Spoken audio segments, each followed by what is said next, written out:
Dear followers, ladies and gentlemen, thank you and welcome back to AmaniTv, your Pan-African channel.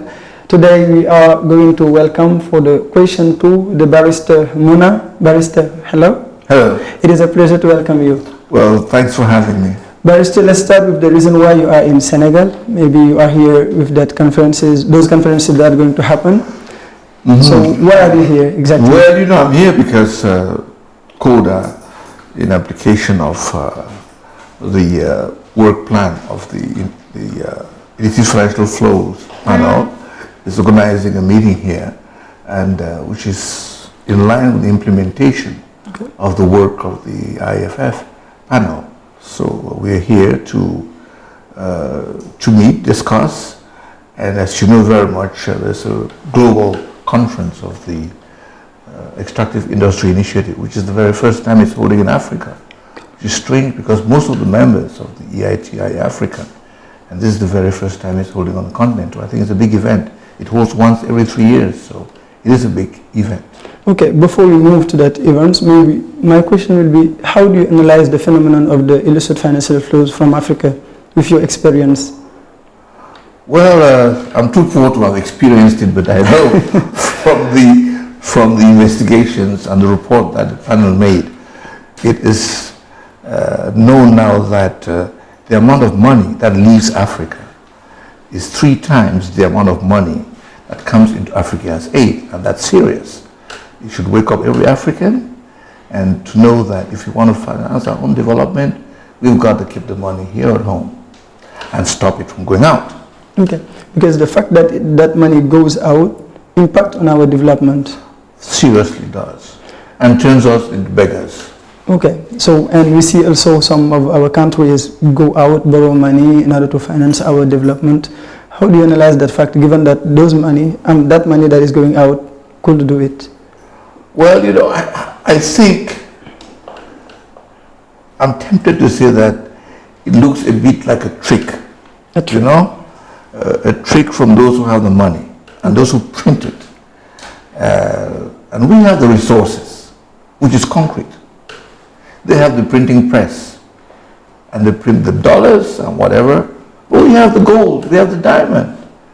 And it is strange that we are poor. So I think, to me, it is a serious problem. Yeah. So, and those resources among that you just listed, it means that there is people, Africans, are not aware of that values. I don't understand. Do you think Africans are not aware of the values? Oh, they're very, very, very aware. And some Africans are complicit to this vagrant behavior. So now where is the problem? Why we can't exploit that value, those resources we have? Well, there's no problem. It's just that we have to be more patriotic. More patriotic. We have to be more Pan-African, and we have to understand that we are custodians of the wealth of a country for those who come after us. So it's very important for us to do that. And by saying that we should be more patriotic, I mind about corruption, because it means that it seems that most of the time when we talk about illicit financial flows, it is linked to the corruption. It is linked. Corruption is cross-cutting. So it will facilitate financial flows, it will facilitate transfer pricing, it will facilitate customs fraud.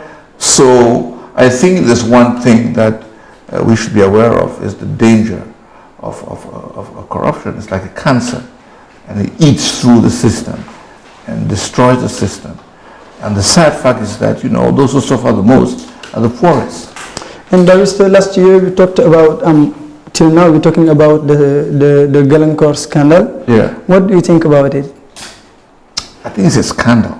A scandal. I think it's a scandal. But more seriously, I think if you listen to the Secretary of State of the United States, it's one of the biggest corruption scandals of the century. And if you listen to the judges in the courts in England, they said clearly that this Glencore has developed a culture of corruption. They carried money in cash, in hired jets to go and pay people off. That's incredible.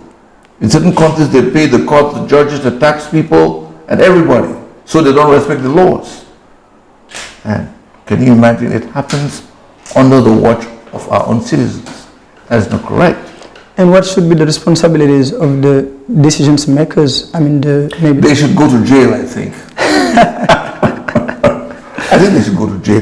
No, seriously, I think that the idea of this meeting also is to get us to be sensitive and to be sensitized about this problem on our continent. The problem that those who are put in there to work for us are accountable. And for you to be accountable, the system has to be transparent. If you see it, then you can make people be accountable. And I think that's the most important thing about that, accountability and transparency. And that is really why EITI was put into place. So I think we must start a culture of integrity, one that causes people to know that, you know, the resources are for the people. And CODA is also working in order to have a collective voice of Africa addressing those questions. Yeah, collective voice. How do you think that? Collective voice and also a collective systemic reform. And that is why the panel is about.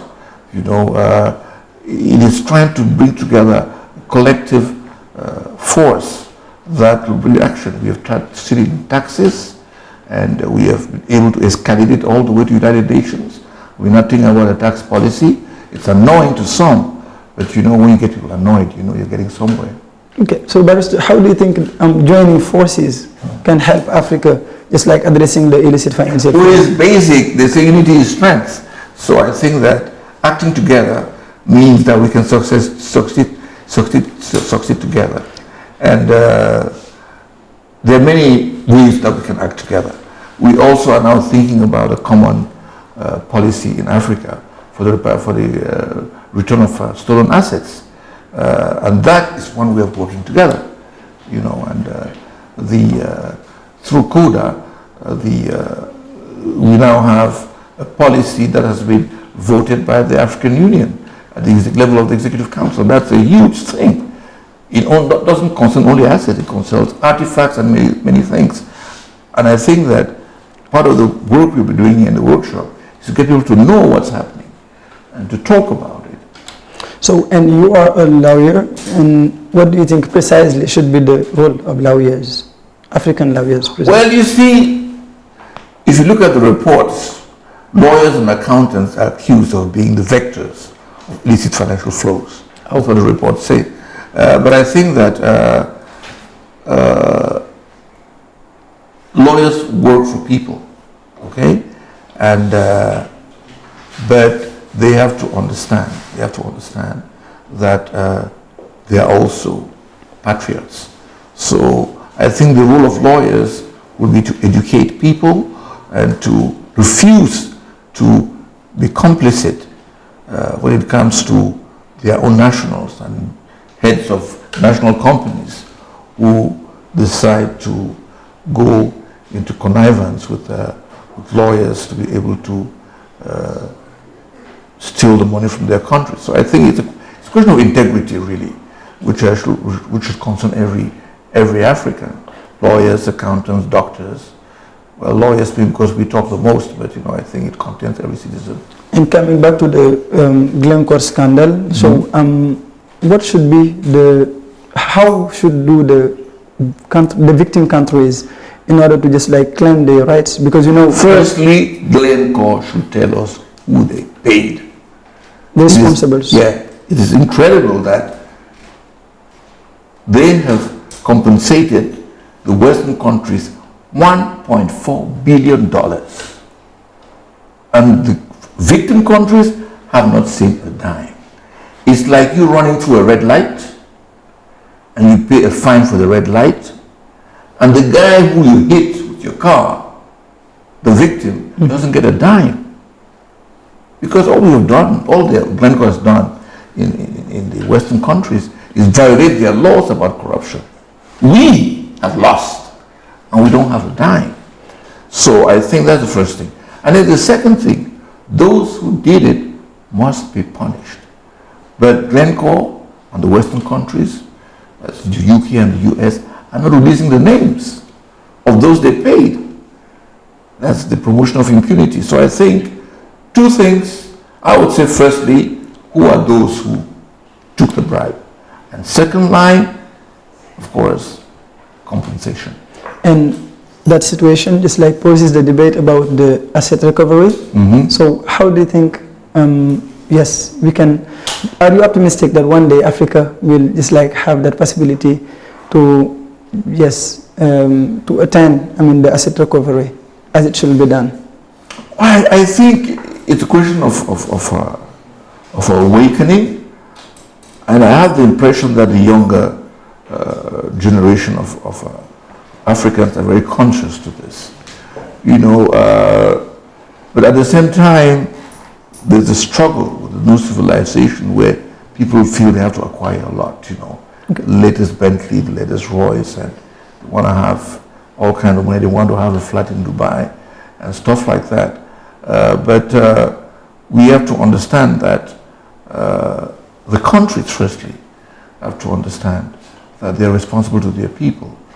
And if they don't recover these assets, the artifacts, Senegal has artifacts outside, Togo, Benin, Cameroon, Nigeria, all of us just saw the coronation of the Queen. Right. And every country could see a piece of its own history in England. So I think the asset recovery project, from the way I see it, is the beginning of a new awareness of our own pride and our own possibilities, I think.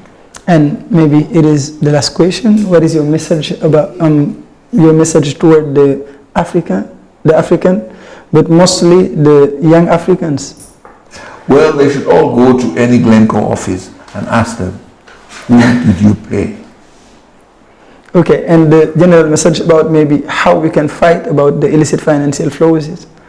Well, I think it's more awareness by the African countries and to be able to, because the report which we now call the Thabo Mbeki report is very exhaustive, and it's very clear that there are things to be done. And I think illicit financial flows, if there's cooperation and people are conscious about it, we can at least stop the bleeding of our continent. That was a pleasure, Barrister. Pleasure shared. Thank you, and thank you also very much, dear viewers, for anywhere you can be. So we give you an appointment soon. Till then, just like take care of yourself and goodbye.